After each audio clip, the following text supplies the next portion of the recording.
আসসালামু আলাইকুম। শ্রাবণীর রাত, চারিদিকে যেন সেই শ্রাবণীর রাতের বৃষ্টির রুমঝুম টুপটুপ শব্দগুলো শোনা যাচ্ছে। মনে হচ্ছে আকাশ যেন ভালোবাসার গল্প লিখছে। আনিকা জানালার পাশে বসে আছে। হালকা বাতাসে তার চুলগুলো উড়ে যাচ্ছে। চোখে এক অদ্ভুত অপেক্ষা, কারণ আজ তার স্বামী রাশিদের আসার কথা। রাশিদ তার জীবনের সবচেয়ে গুরুত্বপূর্ণ এবং প্রিয় মানুষ, যে মানুষটা দূরে থাকলেও তার প্রতিটা নিঃশ্বাসে মিশে আছে। হঠাৎ দরজা নক।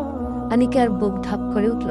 দৌড়ে দরজা খুলতে ভিজে এক মানুষ দাঁড়িয়ে, চোখে ভালোবাসা, ঠোঁটে মিষ্টি হাসি, আর একটি আবেগীয় কণ্ঠ, আমি এসেছি প্রিয়। এই এক কথাতে আনিকার চোখ ভিজে গেল। সে কিছু না বলে রাশেদকে জড়িয়ে ধরল। বৃষ্টির পানি আর চোখের পানি মিশে এক হয়ে গেল। তুমি এত দেরি করে করলে কেন? কাপা কণ্ঠে জিজ্ঞেস করল আনিকা। রাশেদ তার কপালে চুমু দিয়ে বলল, এই শ্রাবণের রাতটা তোমার সাথে না কাটালে আমার সব কাজ অসম্পূর্ণ থেকে যেত প্রিয়। বাহিরে তখনও বৃষ্টি পড়ছে। ভেতরে তারা দুজন বসে আছে একসাথে, হাতে কফি, কিন্তু কথা কম, কারণ ভালোবাসা কখনো কখনো শব্দ ছাড়িয়ে বোঝা যায়। আনিকা ধীরে বলল, তুমি জানো এ বৃষ্টি আমাকে ভীষণ কাঁদায়। রাশেদ হেসে বলে, তাহলে আমি আছি না তোমার সব কান্না থামানোর জন্য। সে আনিকার হাতটা নিজের বুকের উপর রাখলো। শোনো শোনো প্লিজ, এই হৃদস্পন্দনটা, এটা শুধু তোমার জন্যই বেঁচে আছে। আনিকা চোখ বন্ধ করে রাশেদের কাঁধে মাথা রেখে বকল, আমি জানি প্রিয়, এ বৃষ্টির শব্দ আর তোমার হৃদস্পন্দনের শব্দ সব মিলিয়ে যেন আমার হৃদয় এক অদ্ভুত শান্তি। রাত গভীর হলো, বৃষ্টি ধীরে ধীরে কমিয়ে এলো, কিন্তু তাদের ভালোবাসা আরও গভীর হয়ে গেল। শ্রাবণের বৃষ্টি শুধু ভেজায় না, কখনো কখনো দূরত্ব, অভিমান আর অপেক্ষাকে ও ভিজিয়ে দেয়। আর যখন প্রিয় মানুষটা পাশে থাকে, তখন সে বৃষ্টির রাতটা হয়ে ওঠে জীবনের সবচেয়ে সুন্দর স্মৃতি। তারপর দুজন চুপচাপ করে গল্প করছে অনেকক্ষণ, একজন আরেকজনের দিকে তাকানো, যেন সেই প্রথম দিনের মতো ভালোবাসা। বৃষ্টি থেমে আবার শুরু হচ্ছে। মনে হচ্ছে আকাশও যেন তাদের ভালোবাসার গল্পটাকে দীর্ঘ করতে চাইছে। রাশেদ হঠাৎ আনিকার দিকে তাকিয়ে বলল, চলো আজ একটু অন্যরকম কিছু করি। আনিকা অবাক, কি? রাশেদ মুচকে এসে বলল, আরে না, চলো বৃষ্টিতে ভেজে। আনিকা প্রথমে না করতে চাইল, কিন্তু রাশেদের চোখের সে শিশুসুলভ ভালোবাসা দেখে সে আর না বলতে পারল না। দুজনে একসাথে বাইরে বের হলো। বৃষ্টি তখন হালকা, কিছু অনুভূতিগুলো প্রবল। রাশেদ আনিকার হাত শক্ত করে ধরে বলল, জানো এই মুহূর্তটা আমি অনেক দিন ধরে স্বপ্ন দেখেছি। আনিকা মৃদু হেসে বলল, কি স্বপ্ন? তোমাকে এভাবে কাছে পাওয়া, কোনো দূরত্ব ছাড়া, কোনো অপেক্ষা ছাড়া। বৃষ্টির ফোঁটাগুলো দুজনে গায়ে পড়ছে, তারা যেন একই অন্যের জগতে। রাশেদ ধীরে আনিকার চুলগুলো সরিয়ে দিচ্ছে। তার চোখের দিকে তাকিয়ে বলো, তুমি জানো না আমার প্রিয়তমা, তুমি জানো না তুমি আমার জীবনের কতটা গুরুত্বপূর্ণ। আনিকার চোখে পানি জমে গেল। সে কাঁপা কণ্ঠে বলল, তাহলে দূরে যেও না। এই এক মুহূর্তে যেন সব বৃষ্টির শব্দ থামিয়ে তাদের ভালোবাসাগুলোকে আরো মলিন করে মধুর করে তুলল। রাশেদ গভীরভাবে বলল, তুমি তো জানো দায়িত্ব এবং কর্তব্যের জন্য দূরে যেতে হয়। তোমার জন্যই তো আমি দূরে থাকি, আবার তোমার জন্যই তো আমি কাছে আসি। আমি চেষ্টা করব। আনিকা তার ঠোঁটে আঙ্গুল রাখলো, বলল, না, আজ কোনো যদি নেই, আজ শুধু তুমি আর আমি। সে রাশেদের বুকের কাছে এসে দাঁড়ালো। রাশেদ তাকে জড়িয়ে ধরল। দুজনের নিঃশ্বাস যেন এক হয়ে গেল। হঠাৎ বিদ্যুৎ জ্বলে গেল, চারিদিকে অন্ধকার। রাশেদ হাসলো, দেখো প্রকৃতি যেন আমাদেরকে তৈরি করে দিল এক অদ্ভুত আয়োজন, রোমান্টিক আয়োজন। এখন শুধু তুমি, আমি আর এই রাত। তারা ঘরে ফিরে এলো। মোমবাতির আলো জ্বালানো হলো। মোমের আলোয় আনিকার মুখটা যেন আরো সুন্দর লাগছে।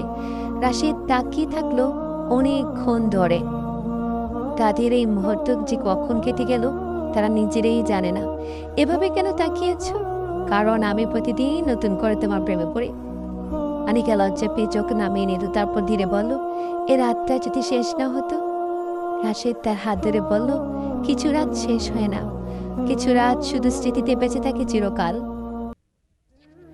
ভালোবাসা শুধু একসাথে থাকা না প্রিয়, ভালোবাসা হলো প্রতিটা মুহূর্তে এমনভাবে বাঁচা যেন সেটাই জীবনের সবচেয়ে সুন্দর সময়। শ্রাবণীর সেই রাত তাদের জীবনের ঠিক এমনই এক অমলিন গল্প হয়ে রইল। তারপর কিছুক্ষণ পরেই আনিকা বলল, সেই শ্রাবণের রাতও দেখছি ধীরে ধীরে ভোরের দিকে এগোচ্ছে, মোমবাতির আলো প্রায় নেবে গেল, কিন্তু আনিকা আর রাশেদের চোখে এখনো ঘুম নেই।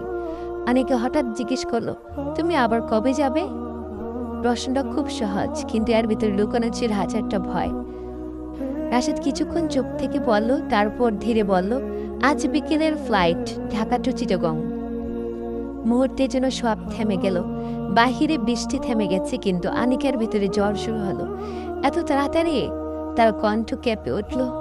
রাশেদ তার হাত ধরল, আমি চাই না যেতে, কিন্তু দায়িত্ব আর তোমাকে দেখাশোনা করার সবকিছু তো আমার, তাই আমাকে যেতে হবে, তাই আমাকে দায়িত্ব ডাকছে।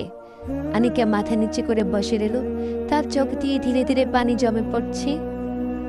তাহলে এই রাতটা শুধু স্মৃতি হয়ে থাকবে? রাশেদ মৃদু হাসল, না, এই রাতটা আমাদের ভালোবাসার প্রমাণ হয়ে থাকলো। আবার দেখা হবে প্রিয়, কোনো এক আবার সেই শ্রাবণের রাতে। তখন আনিকা বলল, আমি যেন প্রতিটা রাতে শ্রাবণ তোমাকে পেতে চাই, সেই সকাল থেকে ভোর, ভোর থেকে রাত, আবার ভোর। ঠিক এমনই করতে করতে ভোর হয়ে গেল। আকাশে হালকা আলো। রাশেদ ব্যাগ গোছাচ্ছে, আনিকা চুপচাপ তাকিয়ে আছে। দুজনের মাঝে অনেক কথা, কিন্তু সবাই যেন তাদেরকে ডাকছে বিদায়ের কথা বলতে। সময়ের এই বিদায়ের কথা যেন তার প্রিয়তমা স্ত্রীর হৃদয়কে আরো ভেঙে দিচ্ছে। প্রিয়তমের হৃদয়ও ভেঙে যাচ্ছে, কারণ দুজন দুজনের থেকে এখন দূরত্ব যাচ্ছে মাইলের পর মাইল। আবার না জানি কবে দেখা হয়, শুধু এইটুকুই। বের হওয়ার আগে রাশেদ আনিকার সামনে এসে দাঁড়ালো। আমাকে একটু হাসি মুখে বিদায় দেবে না? আনিকা চেষ্টা করলো, কিন্তু পারল না। তার চোখে শুধু পানি। সে রাশেদকে জড়িয়ে ধরলো এত শক্ত করে, যেন ছেড়ে দিলে সে হারিয়ে যাবে। কিন্তু সে এমনভাবেই তাকে ভালোবাসতে চায়, জড়িয়ে ধরে রাখতে চায়। রাশেদও যেন তাকে এমন শক্ত করে জড়িয়ে ধরল যেন আর কোনো কালে হারিয়ে না যায়। তখন রাশেদ বলল, ফিরে আসবো প্রিয়, ইনশাআল্লাহ খুব শীঘ্রই ফিরে আসবো। রাশেদ ধীরে ধীরে চলে গেল, দরজাটা বন্ধ করে দিল। আনিকা জানালার পাশে এসে আবার সেই ঠিক জায়গায় দাঁড়ালো, যেখানে গত রাতটা সে কাটিয়েছিল। আবার বৃষ্টি শুরু হলো। তার হাতে এখনো রাশেদের স্পর্শ, কানে এখনো সে কথাগুলো, আমি প্রতিদিন নতুন করে তোমার প্রেমে পড়ি প্রিয়, আমি নতুন করে তোমার প্রেমে পড়ি প্রিয়তমা। আনিকা চোখ বন্ধ করে ফিসফিস করে বলল, আমিও প্রতিদিন অপেক্ষায় থাকবো। সব ভালোবাসা একসাথে থাকার জন্য না, কিছু ভালোবাসা অপেক্ষার মধ্যেই সবচেয়ে সুন্দর হয়ে ওঠে। শ্রাবণীর সে রাত শেষ হয়ে গেছে, কিন্তু তাদের ভালোবাসা আজও বৃষ্টির মতো ঝরে। অপেক্ষা, ভালোবাসা, এ নিয়ে তো ভাবের সংসার। সুবহানাল্লাহ।